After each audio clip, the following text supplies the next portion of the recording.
छत्तीसगढ़ कर्मचारी अधिकारी फेडरेशन ने इस मुद्दे पर कड़ा रुख अपनाते हुए कर्मचारियों और अधिकारियों के सम्मान की रक्षा की मांग की है।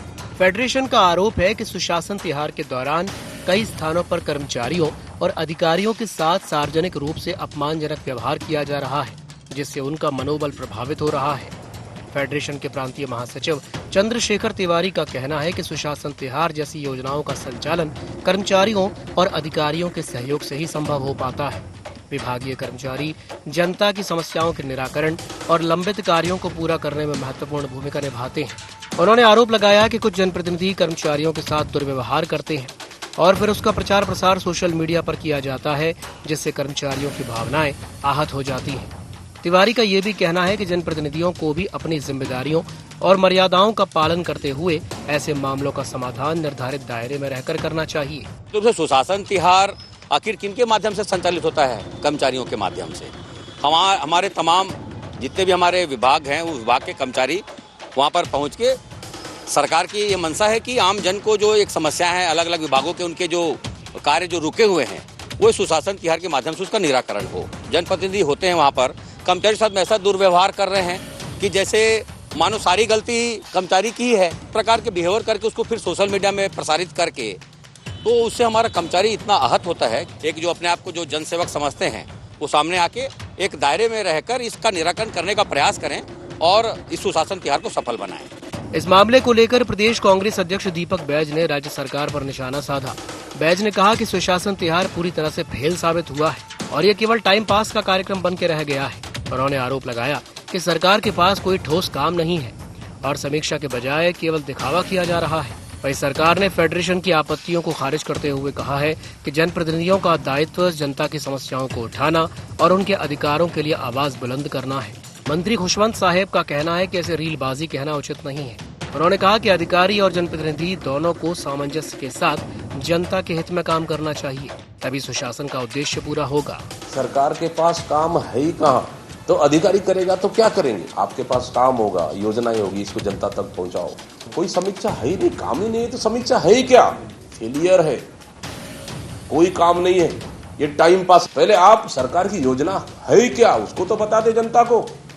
सरकार के पास योजना ही नहीं है, जनता के पास जाने के अधिकारी करेंगे क्या? हमारे माननीय मुख्यमंत्री विष्णुदेव साय जी ने जो सुशासन तिहार चल रहा था, उसमें साफ निर्देश अधिकारियों को दिया था कि जनता की सुनना है, उनको सुनाना नहीं है, और उसके आधार पर काम हो रहे हैं। और देख भी रहे हैं, जो भी अधिकारी अगर किसी प्रकार का गलत कर रहा है जनता से व्यवहार, तो उसके ऊपर कार्रवाई भी हो रही है। जनप्रतिनिधि का तो एक ही कर्तव्य है, जनता के हक अधिकार के लिए आवाज़ उठाना, जनता के हक अधिकार को के लिए बात करना, और उसके लिए वो काम कर रही है। इसमें कोई रीलबाजी नहीं होती और अधिकारी और हमारे जो जनप्रतिनिधि दोनों मिलके जनता की सेवा कर रहे हैं, तो हम दोनों को मिलके काम करना और एक दूसरे के साथ सामंजस्य बिठाकर काम करना। सुशासन तिहार का उद्देश्य सरकार और जनता के बीच संवाद स्थापित करके समस्याओं का त्वरित समाधान करना है, लेकिन अब यह अभियान नए विवादों में घिरता नजर आ रहा है। कर्मचारियों और अधिकारियों के सम्मान का मुद्दा उठने के बाद प्रशासनिक तंत्र में भी नाराजगी देखने को मिल रही है, जबकि विपक्ष इसे सरकार की कार्यशैली पर सवाल उठाने का बड़ा अवसर बना रहा है।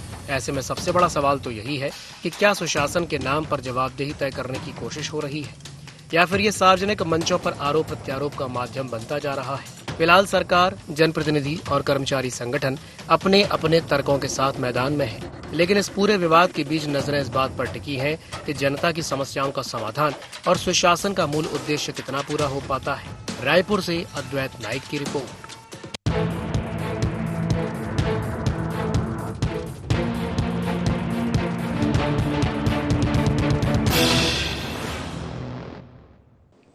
नमस्कार, जय जोहार, गोहार। छत्तीसगढ़ सुशासन पर घमासान में आप सभी का स्वागत है। मैं हूं आपके साथ दिव्यांशु जोशी। चर्चा को विस्तार देंगे, लेकिन उससे पहले नजर डालते हैं क्या है आज के गोहार पॉइंट्स। सार्वजनिक मंचों से अधिकारियों को फटकार लगाने के क्या है मायने? छत्तीसगढ़ कर्मचारी अधिकारी फेडरेशन की नाराजगी कितनी जायज? सुशासन तिहार में जनता की समस्याओं का कितना हो रहा समाधान? सुशासन तिहार को कांग्रेस क्यों बता रही दिखावा?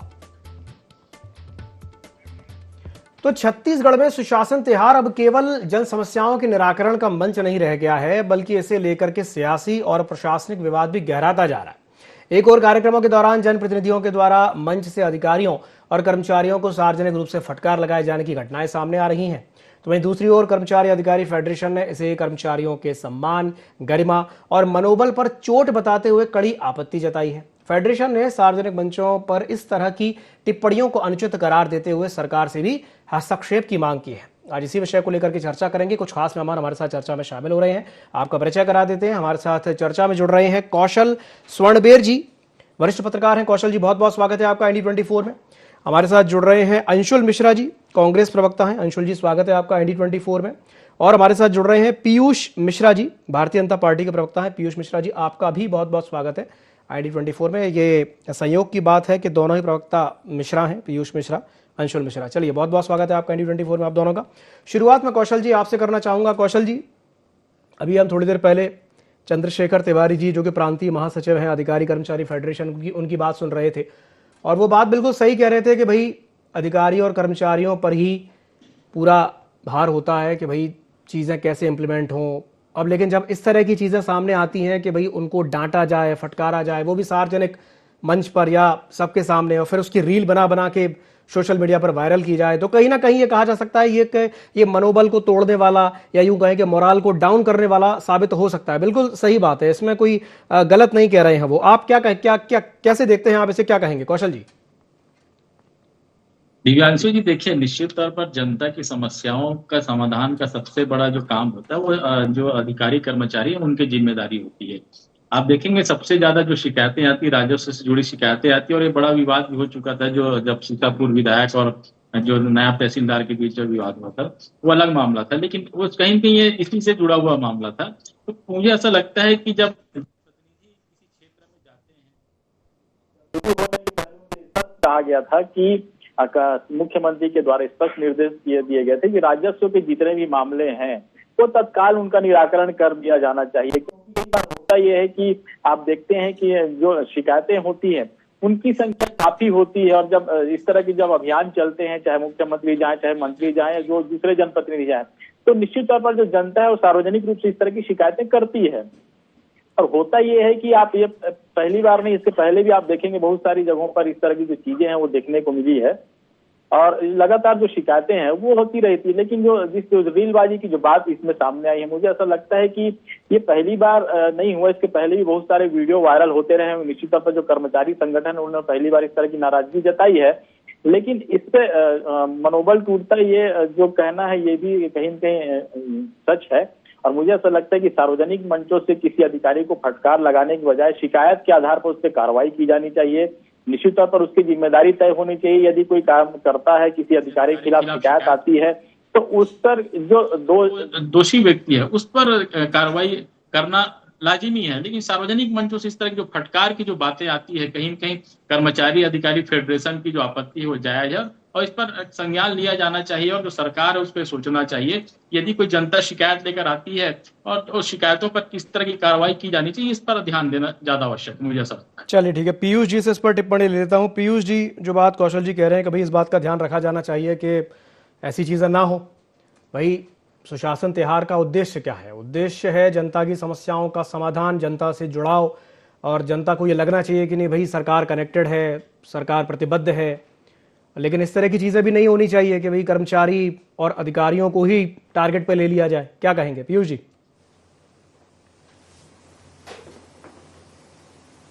जी नमस्कार, आईएनडी के सभी दर्शकों को नमस्कार, छत्तीसगढ़ प्रदेश के जनमानस को जय जोहार, और मेरे साथ इस डिबेट में उपस्थित सभी पैनलिस्टों को भी बहुत बहुत नमस्कार।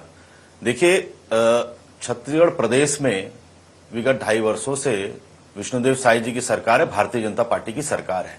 भारतीय जनता पार्टी की सरकार जब चुनी गई थी, उस दिन से हमारा ध्येय था कि हम छत्तीसगढ़ के 3 करोड़ 13 लाख जनता के लिए जवाबदेही तय करके काम करेंगे, सुशासन को स्थापित करेंगे और विकास का एक नया मॉडल आगे लेके जाएंगे, और संवाद और संपर्क को बराबर रखते हुए लोगों के जनमानस की जो भी विषय रहेंगे उनको हम ठीक करने के दिशा में आगे बढ़ेंगे। सुशासन तिहार उस कड़ी का एक बहुत महत्वपूर्ण हिस्सा है। सुशासन तिहार के माध्यम से हमारे प्रदेश के यशस्वी मुख्यमंत्री आदरणीय श्री विष्णुदेव साय जी, हमारे प्रदेश के सभी मंत्रीगण, सारे जनप्रतिनिधि, विधायक एवं सांसद लोगों के बीच पहुंच के 1-to-1 ग्राउंड रियलिटी देखने का एक बहुत सुंदर ये एक त्योहार मनाया जाता है। और इसमें कई प्रकार के समस्याएं जब आती हैं तो उसका त्वरित निराकरण करने का काम और इस दिशा में आगे बढ़ने का काम सरकार की रहती है मंशा। निश्चित तौर पे कहीं पे ऐसा देखा जाता है कि कुछ कुछ अधिकारी जो हैं, सब नहीं, कुछ अधिकारी जो हैं, वो आज भी अपने आप को सरकार से बड़ा समझते हैं। वो आज भी कांग्रेस का गमछा पहन के अपने ब्यूरोक्रेसी को चलाने की कोशिश करते हैं।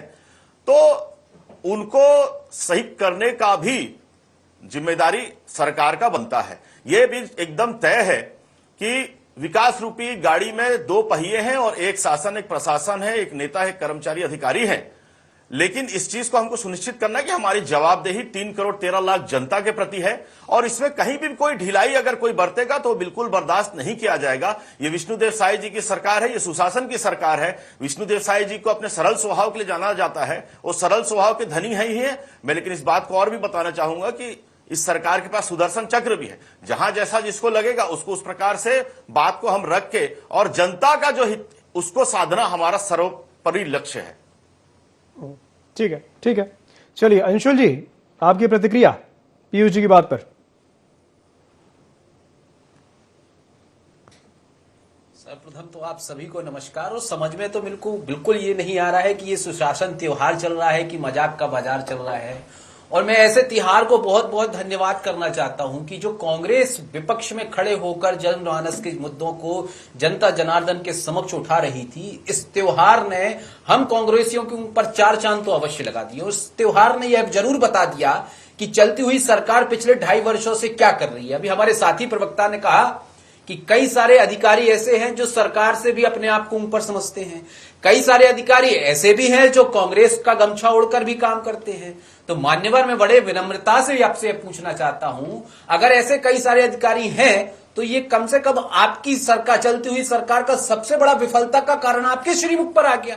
अगर आपका अधिकारी आपके समानांतर काम नहीं कर रहा है, अगर आपका अधिकारी कांग्रेस का गमछा पहन के काम कर रहा है, तो विष्णु का जो सुशासन है वो कहीं ना कहीं गर्त में जाते हुए नजर आ रहा है। इसका मतलब ये है कि विष्णु जी जो है उनके पास सुदर्शन चक्र नहीं है, उनके पास नेतृत्व करने की क्षमता नहीं है, वह कला नहीं है जिससे छत्तीसगढ़ मातारी को एक मार्गदर्शन की तरह सही रास्ता दिखाने का काम किया जाए। अब इन्होंने कहा कि 3 करोड़ लोगों के लिए हमारी जवाबदेही तय होती है। मैं छोटा सा उदाहरण आपके सामने प्रस्तुत करता हूं।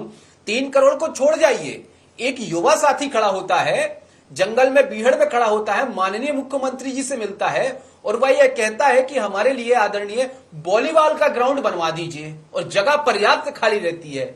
हमारे मुख्यमंत्री तथा कथित यशस्वी मुख्यमंत्री की उस दिन और आज दिनांक तक यह हिमाकत नहीं होती कि वह माननीय कलेक्टर को यह निर्देश दे सके कि यहां पर तत्काल प्रभाव से वॉलीबॉल ग्राउंड बन जाना चाहिए। जब हमारे मुख्यमंत्री जी युवाओं के लिए वॉलीबॉल ग्राउंड नहीं बनवा पा रहे हैं तो कहां से सुशासन त्योहार चला पा रहे हैं? क्या वह जो बच्चा है वह 3 करोड़ 13 लाख लोगों में नहीं आता है?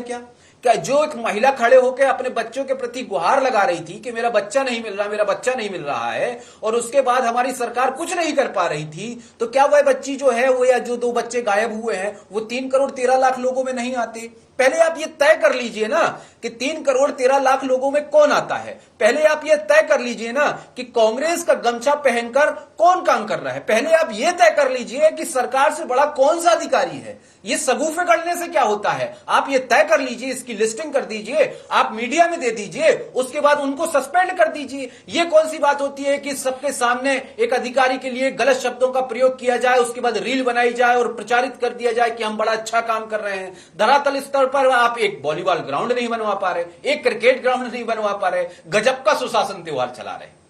चलिए कौशल जी, जो बात अंशुल जी कह रहे हैं या जो बात अभी पीयूष जी कह रहे थे वही है, ऐसे कौन से कर्मचारी अधिकारी हैं जो कांग्रेस का गमछा डाल करके काम कर रहे हैं? और भाई अंशुल जी जो बात कह रहे हैं कि भाई अगर ऐसा हो रहा है, भाई पहली बात तो इस तरह की बात होनी ही नहीं चाहिए। भाई कर्मचारी और अधिकारी न्यूट्रल होते हैं, वो किसी सरकार को रिप्रेजेंट नहीं करते, भाई उनकी जवाबदेही जनता के प्रति किसी सरकार के प्रति नहीं है। हाँ, ऊपर से प्रेशर होता है, मैं मान सकता हूं, लेकिन जवाबदेही तो सरकार जनता के प्रति होती है ना। तो अगर ऐसी स्थिति है तो वही जो बात अंशुल जी कह रहे हैं कि भाई उनको आइडेंटिफाई करें और उसके अनुरूप उनको दंड दिया जाए। क्या कहेंगे कौशल जी? दिव्यांशु जी, देखिए निश्चित तौर पर आपने बहुत सही बात कही कि कोई भी जो अधिकारी कर्मचारी हो किसी पार्टी का व्यक्ति नहीं होता, किसी पार्टी के प्रति समर्पित नहीं होता। जिसकी सरकार होती है उसके हिसाब से वो काम करता है। और ये जो इस तरह की जो चीजें होती है, मुझे लगता है कि ये बिल्कुल भी इस तरह की बातें नहीं आनी चाहिए। कांग्रेस का गमछा ओढ़ के काम कर रहे या फिर सरकार से ऊपर है, क्योंकि सरकार की जवाबदेही होती है कि अधिकारी और जो प्रशासनिक जो प्रणाली है वो अपनी क्षमता के आधार पर चलाए। क्योंकि आप देखते हैं जो डिसीजन मेकर कौन होते हैं, अधिकारी ही होते हैं। इम्प्लीमेंटेशन करने वाले कौन होते हैं, अधिकारी कर्मचारी होते हैं। धरातल तक कोई चीज को पहुंचाने वाले कौन होते हैं, अधिकारी कर्मचारी होते हैं। तो नेताएं हैं जो सिर्फ वो नियम कायदे कानून बनाने का काम भी अधिकारियों का होता है। मुझे ऐसा लगता है कि यदि कोई किसी अधिकारी पर इस तरह के ब्लेम लगाया जाएगा तो ये हास्यास्पद है, क्योंकि जिसकी सरकार होती, कांग्रेस के सरकार में यही आरोप लगते थे भारतीय जनता पार्टी की ओर से कि कांग्रेस के पूरे, क्योंकि जब सरकारें बदलती है तो निश्चित तौर पर सरकार अपने हिसाब से अधिकारियों का चयन करती है। और जो जिम्मेदार पोस्ट होते हैं, आप देखेंगे बड़े पैमाने पर फेरबदल हो जाता है। सचिव बदल दिए जाते हैं, कलेक्टर बदल जाते हैं, एसपी बदल दिए जाते हैं, मुख्य सचिव बदल दिए जाते हैं, डीजीपी बदल जाते हैं। क्यों बदले जाते हैं? ये इसीलिए बदले जाते हैं कि सरकार, ये कांग्रेस के सरकार में ये डीजीपी था तो हमारे सरकार में नहीं होगा। आखिर इस तरह की रणनीति क्यों बनाई जाती है? इस तरह की जो चीजें सोच क्यों डेवलप की जाती है? आपकी सरकार आएगी तो आपके हिसाब से काम करेगा, दूसरे की सरकार आएगी तो उसके हिसाब से काम करेगा। मुझे ऐसा लगता है कि सरकार का जो दृष्टिकोण अलग, काम करने का नजरिया अलग हो सकता है। भारतीय जनता पार्टी की प्राथमिकताएं अलग हो सकती है, कांग्रेस की प्राथमिकताएं अलग हो सकती है, लेकिन उन प्राथमिकताओं में कहीं न कहीं जनता ही होती है। क्योंकि जनता जनार्दन के लिए नियम कायदे कानून बनाए जाते हैं, उनके लिए ही योजनाएं बनाई जाती है। उन योजनाओं का इंप्लीमेंटेशन करने का काम अधिकारी कर्मचारी करते हैं। मुझे ऐसा लगता है कि इस तरह की जो चीजें हैं ये बिल्कुल नहीं आनी चाहिए कि कोई अधिकारी कर्मचारी भाजपा का है या कांग्रेस का है। और ये भी नहीं आनी चाहिए कि सार्वजनिक रूप से आप मंच से उनको प्रताड़ित करें। मैंने पहले भी कहा, आप उनको कार्रवाई कीजिए ना। यदि कोई शिकायत आती है, शिकायत की जांच कराइए। क्योंकि कई बार क्या होता है कि भावावेश में बहकर बहुत सारे लोग कई बार गलत शिकायत भी कर देते हैं और शिकायत के आधार पर जो सही व्यक्ति है वो नप जाता है। तो मुझे ऐसा लगता है कि यदि इस तरह की शिकायतें आती सार्वजनिक मंचों पर, उसकी जांच करानी जानी चाहिए। जो अधिकारी दोषी बिल्कुल कार्रवाई की जानी चाहिए, क्योंकि जनता के लिए काम करने के लिए पूरी तरह से वो जिम्मेदार हैं। क्योंकि जनहित से जुड़े मामले हैं। यदि आया जाति निवास प्रमाण पत्र, जनता को क्या चाहिए? राशन कार्ड बन जाए, उनका जाति निवास प्रमाण पत्र बन जाए, आय प्रमाण पत्र बन जाए, ठीक से राशन मिल जाए। बहुत सारी चीजें नहीं होती, उनके नामांकन हो जाए, पटांकन हो जाए। ये छोटी छोटी चीजें होती है और इनको कौन करेगा? अधिकारी ही तो करेगा ना भाई। तो कहीं कहीं यदि समस्याएं आ रही तो शिकायतें तो होंगी, लेकिन उन शिकायतों पर सार्वजनिक मंचों से किसी को धमकी चमकी या बड़ी कार्रवाई करने की बजाय मुझे लगता है उस पर जो जिम्मेदार व्यक्ति होता है उसके खिलाफ संज्ञान लेके कार्रवाई की जानी चाहिए। निश्चित तौर पर कार्रवाई लगातार होती है। ये पहली बार नहीं है कि इस तरह की चीजें हो रही है। इसके पहले भी जब भूपेश बघेल जी जाते थे तो भी कार्रवाई होती थी, उसके पहले जब रमन सिंह जी जाते तब भी कार्रवाई होती थी। जब भी सरकारें इस तरह की योजनाएं, इस तरह की जो चीजें चलती, जो जनता से जुड़ाव का, जैसे सुशासन तिहार हो या बहुत सारे जो अलग अलग कार्यक्रम चलते हैं, उसमें कार्रवाइयां होती है, धरातल पर ही होती है। लेकिन ये भी जिम्मेदारी तय की जानी चाहिए कि जिस अधिकारी की वाकई में उसमें एक्चुअल में जो उसके लिए जिम्मेदार है उस पर कार्रवाई करो। आप किसी पर एक अधिकारी पे कार्रवाई कर देंगे, बाकी लोग दहशत में जाएंगे। इस तरह की जो चीजें, मुझे लगता है ये प्रशासनिक जो क्षमता है उसको कहीं न कहीं सवाल उठाता है। और ये इस तरह की जो चीजें हैं कहीं न कहीं कर्मचारियों और अधिकारियों जो मनोबल को तोड़ने वाला है। चलिए प्रतिक्रिया ले लेते हैं पीयूष जी से। जी पीयूष जी, क्या कहेंगे कौशल जी की बात पर? दिव्यांशु जी, मैं पहले से इस बात को स्पष्ट कर चुका हूं। 1 मई से 10 जून 41 दिन का जो हमारा सुशासन तिहार हम मना रहे हैं, सरकार की मंशा यही है कि आम जनमानस के बीच हम पहुंचेंगे और पहुंच के उनके जो भी समस्या हैं उस पर चिंतन मनन करेंगे। जो भी अधिकारी उस व्यवस्था को डिस्टर्ब करने में अगर काम करेंगे, लोगों की अगर लगातार शिकायतें आती रहेंगी, तो निश्चित तौर पर कड़ा रुख अपनाने का काम जनप्रतिनिधि और नेता मंत्री करना चाहिए। मेरा ऐसा बिल्कुल सही मानना है। और मैंने जैसे अपने पहले डिबेट में भी बताया, पहले अपने ओपनिंग लाइन में भी बताया कि विकास रूपी जो गाड़ी छत्तीसगढ़ प्रदेश के लिए चलानी है उसके 2 पहिया हैं, शासन और प्रशासन। नेता भी है एक पहिया, तो दूसरा पहिया अधिकारी कर्मचारी भी है। और मैंने इस बात को भी स्पष्ट किया कि सभी अधिकारी नहीं, कुछ अधिकारी कर्मचारी वो जो प्रभावित हैं उनके ऊपर हमको बिल्कुल हम एक्शन लेते हैं, हम उनको मौका देते हैं काम करने के लिए जनमानस के लिए। कहीं उस पर अगर कुछ आगे पीछे होता है तो हम उस पर कार्रवाई करते हैं। और सिविल सेवा अधिनियम के तहत जो उनका आचरण होना चाहिए उसके तहत उनको आचरण करने का, न्यूट्रल रह के आचरण करने का जो एक मान्यता है उसको पूरा करना चाहिए। मैं कुछ बातों को आपको और याद दिलाना चाहूंगा। मई 2022 में जो इनका प्रायोजित भेंट मुलाकात the great Chhattisgarh Bhupesh show होता था, उसमें प्रतापपुर विधानसभा में एक डीएफओ और रेंजर को सरे मंच से भूपेश बघेल जी ने और अपमानित करते हुए उनको तत्काल सस्पेंड किया था, फैसला ऑन द स्पॉट दिखाते हुए। इनके समय में भी जब कांग्रेस की सरकार थी तो हमारे महासमुंद के जो विधायक है विनोद चंद्राकर जी, उन्होंने एक आबकारी अधिकारी का सर फोड़ दिया था, एफआईआर नहीं हुआ था। और आपको एक बताना बात याद दिलाना चाहूंगा, इन्हीं के कार्यकाल में 2018 से 23 में बृहस्पति सिंह ने एक सहकारी बैंक के कर्मचारी को थप्पड़ जड़ दिया था, एफआईआर नहीं हुआ था।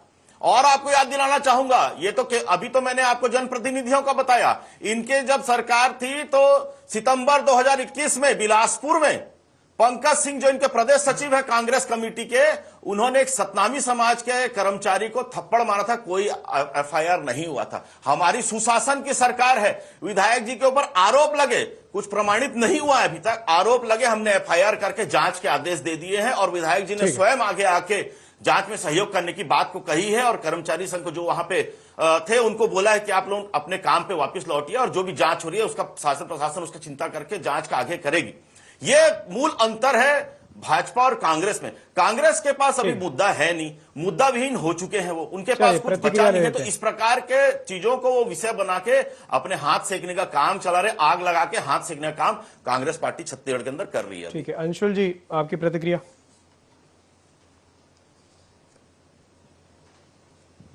मैं तो इस विषय को बिल्कुल राजनीतिक विषय ले ही नहीं रहा था, एक सहयोगी की तरह बैठने का प्रयास कर रहा था, लेकिन क्या करें, बीजेपी के संस्कार आड़े यहाँ तो आ ही जाते हैं।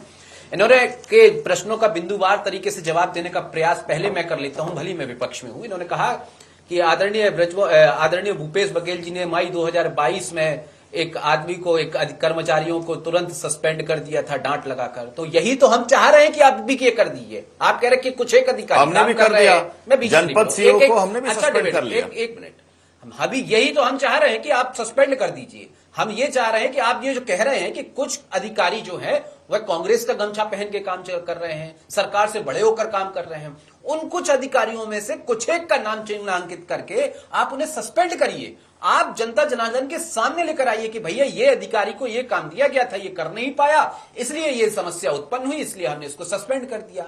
ये काम करना न्याय उचित है संविधान के हिसाब से कि ये काम करना जो सरकार कर रही है कि भरे मंच पर उसे खड़े होकर सरेआम गालियां दे देता है हमारे यहाँ का जनप्रतिनिधि और उसकी वीडियो बन जाती है, वायरल हो जाता है और बता दिया जाता है कि हम बहुत अच्छा काम कर रहे हैं। सबसे बड़ा अधिकार माननीय मुख्यमंत्री जी का है। एक कलेक्टर महोदय ये कहते हैं महिलाओं के साथ खड़े होकर कि अगर हम शराब दुकानें बंद कर देंगे ना देवी जी, तो महतारी वंदन योजना का हम पैसा नहीं दे पाएंगे, तो शराब दुकानें खोलना अति अनिवार्य है, ये कलेक्टर महोदय ने कहा। मैं इनसे पूछना चाहता हूं कि महतारी वंदन योजना में शराब का पैसा आ रहा है क्या? और अगर शराब का पैसा नहीं आ रहा है तो वो जो कलेक्टर ने निजी राय दी है उसके उन पर कौन सा एक्शन हुआ? आज दिनांक तक तो नहीं हुआ। क्यों नहीं हुआ? क्या आदरणीय मुख्यमंत्री जी के पास वह अधिकार नहीं है कि उसे सस्पेंड किया जाए? क्या आदरणीय मुख्यमंत्री जी को उसकी बात सही लगी? इस बातों का जनता के सामने आपको सही सलाह देना पड़ेगा। आप कब तक कांग्रेस के आंचल में अपनी आबरू छुपाने का प्रयास करेंगे? कांग्रेस के जमाने में जो हुआ वो आप कर नहीं सकते। कांग्रेस ने तो घेल बेल सेल डेल और साथ ही साथ भागड़ा नागल डैम और IIM एम्स सब दिया। आप उस पर मत जाइए, आप उसको सोच भी नहीं पाएंगे जो हमने किया है, जो हमने दिया है। आप अपना बताइए, हमारे आंचल में छुप के अपनी आबरू बचाने का प्रयास मत करिए। आप ये बताइए कि कलेक्टर सस्पेंड हुआ कि नहीं हुआ? जो जनप्रतिनिधि ने उस अधिकारी को गाली गलौज करी है, अब्यूज लैंग्वेज का प्रयोग किया है, जो मैं आपके समक्ष बोल नहीं सकता, क्या उसके खिलाफ में आपके जनप्रतिनिधि का कुछ काम हुआ कि नहीं हुआ? जो महिला अपने बच्चों को ढूंढ रही है, ठोकरें खा रही है, क्या वो महिला के दोनों बच्चे मिले कि नहीं मिले? या क्रिकेट ग्राउंड बना कि नहीं बना, फुटबॉल ग्राउंड बना कि नहीं बना? ये मेरे मुद्दे नहीं है, ये कांग्रेस के मुद्दे नहीं है, ये आपके सुशासन त्योहार में चलते हुए मुद्दे हैं जिसका जवाब सरकार के पास ही नहीं है, आदरणीय मुख्यमंत्री जी के पास नहीं है। उनकी ये हिमाकत नहीं है कि किसी का वो ट्रांसफर तत्काल प्रभाव से कर सके। उनकी तो ये भी हिमाकत नहीं है कि एक छोटा सा प्ले ग्राउंड बनवा सके सरकार। चलिए पीयूष जी, जल्दी से जवाब दे दीजिए। रिमोट कंट्रोल पर चलने हुए वाले व्यक्ति हैं आप। सुशासन, विष्णु, कुशासन, ये दुशासन की सरकार है, दुशासन। ठीक है, चलिए ठीक है जी। पीयूष जी बोलिए। कांग्रेस पार्टी और मैंने जैसे बताया, कांग्रेस पार्टी और उनके नेताओं के पास विषय नहीं है, तो अरे विषय ये की क्या तलाश बताया में मैंने? ये जो जो विषय की कुएं को तलाश विषय में जो बताया विषय भैया नहीं है आपको। उसको विषय बनाने का प्रयास करते अरे हैं। आप मैं प्लेग्राउंड आपको बनवाया कि नहीं बनवाया, देखिए, आप इतना अब फिर बता अपन दीजिए। बीच में बात टोकेंगे नहीं, और अच्छा डिबेट चल रहा वाला तय किए थे तो फिर उसको चलने ही देते हैं अंशुल भाई। जी जी बोलिए। मेरा ये कहना है कि हमारी सरकार द्वारा 2023 दिसंबर जब से हमने सरकार का पदभार लिया है, तब से हमारा एक ही ध्येय रहा है कि हम जनता के कार्यों को और जनता के लोगों के जो भी विषय रहेंगे उनको हम करने का प्रयास करेंगे। निश्चित तौर पे जब हम लोगों के बीच जाते हैं तो हमको कई सारे विषय संज्ञान में आते हैं, जो एक दो विषय आज उठाए भी जा रहे हैं। इसी चीज को जानने के लिए यह सुशासन तिहार किया जाता है। सुशासन तिहार इसीलिए किया जाता है कि हम ग्राउंड रियलिटी क्या है जान के आए, वहां पे और क्या क्या चीजों को हम सुचारू रूप से कर पाएंगे उसकी हम चिंता करके आए, हम और क्या क्या आगे और बेहतर कर सकते हैं जिससे जनमानस के जीवन में सकारात्मक बदलाव आए, उसकी चिंता करते हुए हम इसको सुशासन तिहार को करवा रहे हैं। 41 दिवसीय 33 जिलों में हम इसको करवाएंगे। चलिए ठीक है। और जो हमारी कार्रवाई है, हमने तत्काल दुर्ग के जो जनपद सीओ थे उनको तत्काल सस्पेंड किया, और वो सस्पेंड होते ही सीधा भूपेश बघेल जी के बंगले पहुंच गए। यही बात हम उल्लेखित करना चाह रहे हैं। अंतिम टिप्पणी हो जाए छोटी सी कौशल जी से, चलिए उसके बाद चर्चा को समाप्त करेंगे। जी कौशल जी, अगर आप कुछ छोटी सी टिप्पणी करना चाहें, समय की चूंकि कमी है। जी कौशल जी। दिव्यांशु जी, मुझे ऐसा लगता है कि सुशासन तिहार में जो आवेदन आ रहे हैं उनका निराकरण होना चाहिए। छोटी छोटी समस्याएं होती हैं, उनका तत्काल निराकरण होना चाहिए। कार्रवाई करने की बजाय यदि आप समाधान पे फोकस करेंगे, जो लोगों की जो समस्याएं हैं, जो बहुत सारे जो आवेदन जो पेंडिंग होते हैं वो पेंडेंसी ना हो, बहुत सारे जो छोटी छोटी समस्या उनका तत्काल आप निराकरण कर दीजिए, क्योंकि बहुत ज्यादा डिमांड नहीं होती। मैंने पहले भी कहा, छोटी छोटी समस्याएं होती है, उनका आप निराकरण करिए। सुशासन तिहार का मुझे लगता है कि सकारात्मक रूप यही होगा कि आप जो जनता की जो जुड़ी समस्याएं हैं उनका तत्काल निराकरण करें, और जो लोगों को जो तत्काल प्रभाव से उनको लाभान्वित हो सके, ऐसी योजनाओं पर काम करें। ये बहुत अच्छी बात कही आपने और बहुत सही बात है। भाई छोटी छोटी समस्याएं होती हैं, राशन कार्ड, आधार कार्ड, सीमांकन, बटांकन, नामांकन। चलिए बहुत बहुत धन्यवाद आप तीनों मेहमानों का हमारे साथ जुड़ने के लिए, चर्चा में शामिल होने के लिए। तो समय की बाध्यता के चलते मैं इस चर्चा को यहीं समाप्त करना चाहूंगा। खबरों का सिलसिला लगातार जारी है, आप बने रहिए IND24 के साथ। नमस्कार।